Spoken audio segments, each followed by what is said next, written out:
originally যেটো পক্স আপোনাৰ বেমাৰ আছে ফাউল পক্স এইটো দুই ধৰণৰ হয় এটা আপোনাৰ ড্ৰাই পক্স আৰু এটা হৈছে আপোনাৰ ৱেট পক্স বন্ধুসকল এতিয়া ড্ৰাই পক্স আৰু ৱেট পক্স দুটা পক্স আছে আপুনি কেনেকৈ ধৰিব ড্ৰাই পক্স হ'লে কি হ'ব এইটো বিষয়ে মই আপোনাক এতিয়া কৈ আছোঁ বন্ধুসকল ড্ৰাই পক্স হ'লে মুৰ্গী যিবিলাক জেগাত মুৰ্গীৰ আপোনাৰ নোম নাই নোম নথকা জেগাবিলাকত মুৰ্গীক আপোনাৰ এফেক্ট কৰিব এই ড্ৰাই পক্সে বন্ধুসকল নোম নথকা জেগা হ'ল ডিঙি বা মুৰ্গী আপোনাৰ যেটো ফুল আপোনাৰ ভৰি এইবিলাক জেগাত খালি চাব বসন্ত হৈছে তো তেতিয়া আপুনি গম পাই যাব এইটো আপোনাৰ ড্ৰাই পক্স তো ড্ৰাই পক্স হ'লে আপুনি চাব একদম কোলা কোলা আপোনাৰ ব্লেক কালাৰৰ স্পট দেখা পাব মুৰ্গীৰ চকুত আপোনাৰ কেতিয়াবা দেখা পাব মুৰ্গীৰ চকুৰ যেটো আপোনাৰ মানে ওপৰত আপোনাৰ যেটো থাকে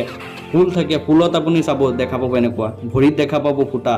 আপোনাৰ ব্লেক কালাৰৰ আপুনি চালে গম পাব যে বসন্ত গাৰ নিচিনা বন্ধুসকল এই যেটো ড্ৰাই আপোনাৰ পক্স আছে এই ড্ৰাই পক্সটো আপোনাৰ তিনটা